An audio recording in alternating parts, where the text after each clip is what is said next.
Hello my beautiful viewers on my channel, James Higgins Open World. Well, here we are. It's episode 12 of James Higgins World of Strange Powers. More Cornish ghost stories, so we're revisiting it right now here on this episode of James Higgins World of Strange Powers, episode 12. 3 to go after this one, and then that's it. A break for 6 months until the new series comes out. So just 1 second and we'll get to the first story. Right, here we go. This is just to let you know about Cornwall. Here we go. 1 second. Here we go. 1 second. Just 1 second. Just 1 second. Cornish Ghosts and Legends. Cornwall offers such an abundance of myth and legend that, over the centuries, a formidable array of supernatural and fantastical tales have been woven against its rich backcloth of bleak moors, rugged coastlines, and sleepy villages. It is preeminently the region of dream and mystery, wrote Thomas Hardy after his first visit to Cornwall in 1870, and few who have stood on its windswept cliffs or explored its highways and byways can disagree with his description. There is little doubt that Cornwall is a special place, and you can sense its otherworldliness throughout the county. Indeed, parts of it are far, far removed from the hustle, bustle, and stresses of the 21st century. There you go.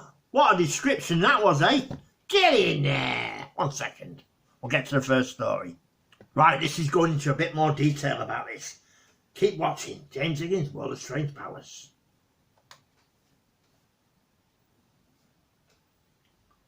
1 second. Just 1 second. Just 1 second. Just 1 second. Subterranean hauntings. However, haunted Cornwall's ghosts and spectres are not confined to these old ruins and ancient relics. Indeed, many Cornish hauntings take place deep beneath the bleak sedges and wind-rattled grasses of its moors and sea cliffs. For centuries, Cornwall's most precious resource was tin, and several of Cornwall's haunted locations are situated in the abandoned tin mines that lit the landscape, their skeletal buildings looming eerily against the scudding clouds, and from which the ghosts of long-dead miners seem loath to depart. A major superstition amongst those long-ago miners was an implicit belief in the existence of the knockers. These were mysterious, supernatural creatures who could wreak havoc on the dangerous working environment in which the miners worked. Wow, hey? Wow. Bloody hell, hey? 1 second. Right, just 1 second. Here we go. Just 1 second. Keep watching. Pasties and poltergeists. The knockers are an integral part of Cornish folklore. They would hide, steal, or simply move the personal property of the miners. They could often be heard hammering away deep within the mines, hence their name. Worse still, if suitably antagonized, these malicious creatures might even cause a mine to collapse. All manner of superstitions grew up around the knockers, and many different methods were used to placate them. One such method involved the ubiquitous Cornish Paw Tie, that staple of many a pub lunch and hurried roadside snack, the origins of which are rooted firmly in Cornwall's tin mining heritage. The Cornish Paw Tie was developed to provide the miners with a hearty midday meal during their grueling shifts spent working so deep beneath the ground that ascending for lunch was, quite simply, not an option. It was quite common for miners to leave a piece of the crust of their meal in a dark corner of the mine, as a peace offering to the dreaded knockers in the hope that it would persuade them to spare the one who had left the offering from any malicious activity. Wow, eh? Keep watching James Higgins World of Strange Powers, episode 12. It just gets better and better. 1 second.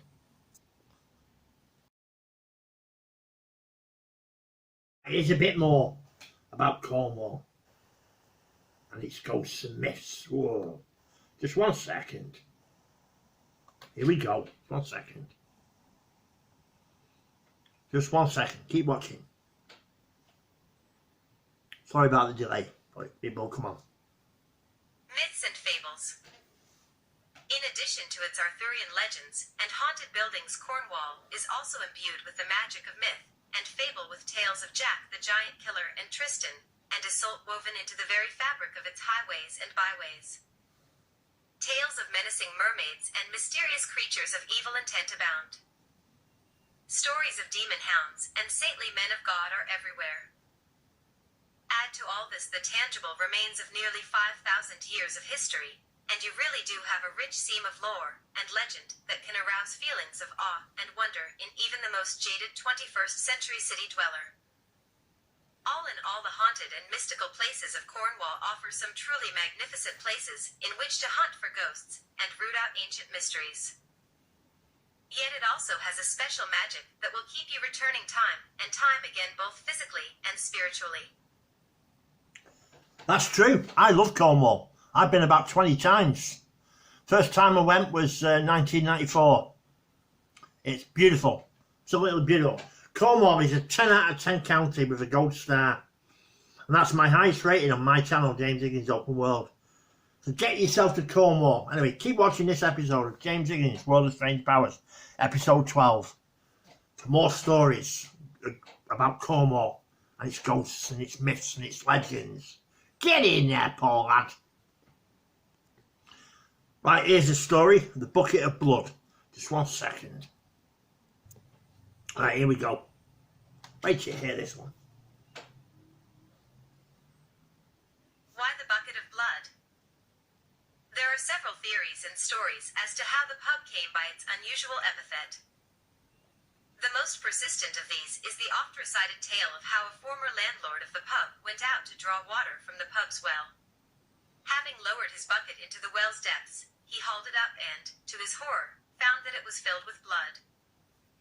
A hasty investigation was carried out, and the cause of the phenomenon turned out to be the mutilated corpse of a local excise officer that had been thrown into the well. The consensus was that he may have stumbled upon a local smuggling racket, and had duly been silenced by the gang, after which his body was dumped into the chilly depths of the well to conceal the crime. It's a good story, and is the favorite theory of local folklorists and storytellers. A more mundane explanation holds that the water from the well was tainted by deposits from a local tin mine, which gave it a distinctive blood-like crimson hue. Wow, hey? Wow, keep watching James Higgins World of Strange Powers, episode 12. Hey, bitches. Just 1 second. Ghosts at the Bucket of Blood. It must be said that any ghost is hampered in the chill factor stakes when pitted against such a macabre name, but this hasn't deterred a few resident spooks from putting in occasional appearances. A phantom monk is said to lurk in some of the pub's darker recesses.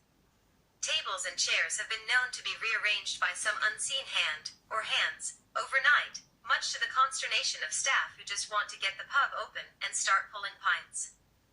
Whether these same unseen hands are responsible for administering the phantom shove in the back that some staff members have reported is unknown. And, inevitably, the mangled specter of the unknown victim, whose long-ago demise may have given rise to the pub's unusual name, has also been known to put in occasional appearances close to the site where he suffered his ignoble fate. Wow, hey, wow. Keep watching James Higgins World of Strange Powers. Wow, get in there. 1 second. Right, now we go to one of the most iconic places in Cornwall. Land's End, the lost kingdom of Lyonesse. I wrote a poem about this. I tell you, get in now. So let's delve into this story here on James Higgins World of Strange Powers. Right, this is a small poem.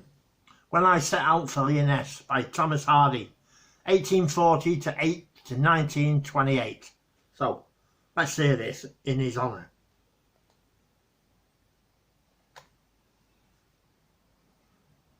One second.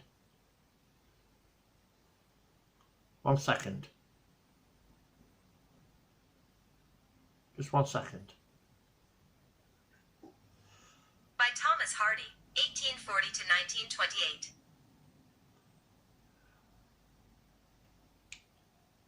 One second. Just 1 second. Right, I will have to read this out. There's a few technical issues. Are you ready? Right, it's already read by Thomas Hardy. Here we go. When I set out for Lyonesse, 100 miles away, the Rhine was on the spray, and starlight lit my loneliness when I set out for Lyonesse 100 miles away.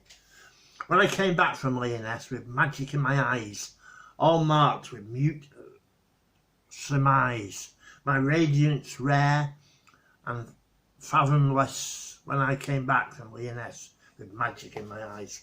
Well, there you go. Wasn't that beautiful, eh? Hey, just 1 second. Right, let's no equal experience. Well, here we go. Here's another story. Wait till you hear this. 1 second. Just 1 second. Just 1 second. No equal experience. Charles Dickens claimed that he knew of no experience equal to that of watching a sunset over Land's End, and although the place has changed since his day, it still possesses a magic, which the paraphernalia of the tourist industry does not dispel. Take a few short steps to the east or the west, and you encounter some of the most awe-inspiring clifftop scenery in Britain. Stand here on a still summer day, when a silvery tide fills the myriad coves and inlets beneath, and feelings of genuine enchantment wash over you. Return to the very same spot when a belligerent westerly is whipping the waves into a foaming frenzy, or a white mist has draped itself over the rugged headland, and you sense the awesome majesty and changeable temperament of the place. Wow, eh? Wasn't that beautiful, eh?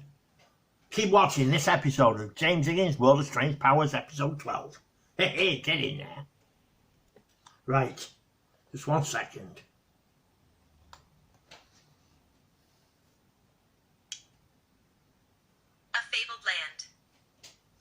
Legend says that a lost kingdom lies beneath the emerald waters that stretch from this jagged coastline to the Isles of Scilly, 28 miles to the west. It was a fabled land of splendid towns, ripe orchards, and 140 churches. One of its inhabitants, a man named Trevelyan, became concerned at the, apparently, dangerous inroads that the sea was making against the land, and moved his family and cattle to higher ground. His fears proved well-founded, for one day a great flood swept over the kingdom, drowning everyone except Trevelyan, who, having leapt onto his white horse, galloped before the waves and managed to reach the safety of a cliff cave at Land's End. In the past, local fishermen are said to have frequently dredged up masonry and panes of ancient glass in their nets, whilst others say that on storm-tossed nights, the bells of the lost land can be heard tolling beneath the waves. There you go, eh? Hey? Haven't I done you well this episode, eh? With Cornwall. Get in there, poor lad. Right. This is the last story now of this episode of James Higgins' World of Strange Powers, episode 12. 3 to go after this, and then that's it for 6 months. So keep listening. Right, this is the last story of this episode. So, enjoy. The Ghost of Charlotte Diamond. One of Cornwall's most celebrated ghosts is that of Charlotte Diamond, who was found murdered on the slopes of Rotter, near Camelford on Sunday, April 14, 1844. Her lover, a crippled farmhand called Matthew Weeks, was later hanged at Bodmin Gaol for the crime, though it is doubtful that he committed it. Since that time, and especially on the anniversary of her death, Charlotte has been seen walking in the area, clad in a gown, a red shawl, and a silk bonnet. Sentries of the old volunteers stationed in Rotter were very reluctant to stand duty there, so convinced were they of her ghostly presence.